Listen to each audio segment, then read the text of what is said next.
1945 সালের 2রা সেপ্টেম্বর তৃতীয় বিশ্বযুদ্ধ আনুষ্ঠানিকভাবে শেষ হয়।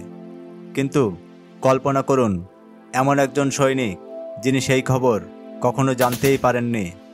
আজ আমরা শুনব এমনই এক জাপানি সৈনিকের গল্প, যিনি 28 বছর ধরে জঙ্গলে লুকিয়েছিলেন এবং বিশ্বাস করেছিলেন যুদ্ধ এখনো চলছে।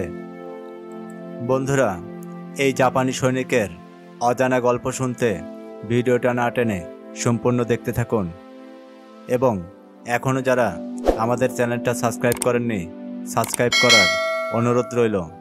আর এরকম রহস্যজনক ভিডিও পেতে পাশে থাকা বেল আইকনটি অন করে রাখবেন। আর যারা ফেসবুক থেকে দেখছেন, আমাদের ফেসবুক পেজটা ফলো করে রাখুন।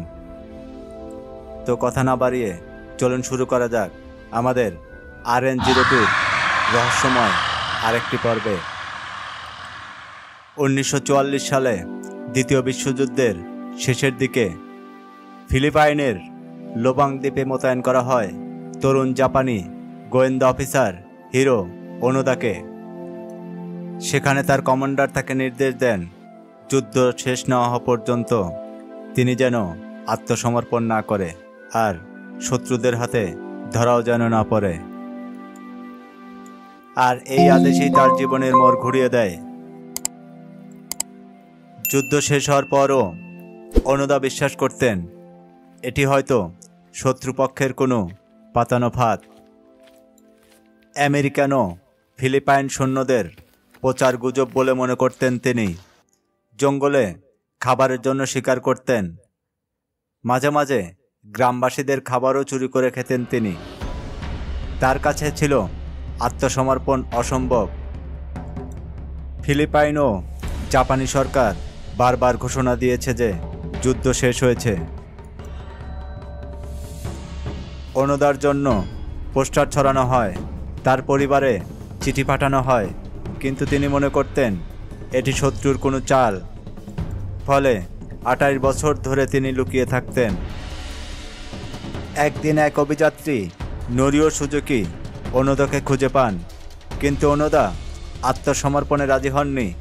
তিনি বলেছিলেন, আমার কমান্ডার এসে যদি আদেশ দেন তবেই আমি আত্মসমর্পণ করব।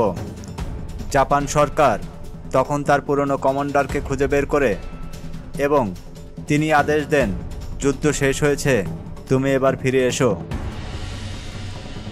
অবশেষে 1974 সালের 9ই মার্চ ওনোদা অস্ত্র সমর্পণ করেন। দীর্ঘ 28 বছর পরে শহরে ফিরে এসে ওনোদা নিজেকে এক অন্য জগতে খুঁজে পান।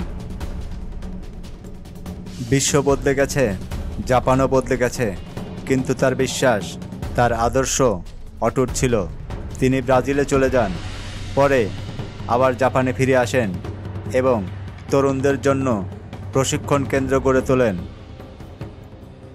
অবশেষে 2014 সালে 91 বছর বয়সী এই সৈনিক চলে যান না ফেরার দেশে।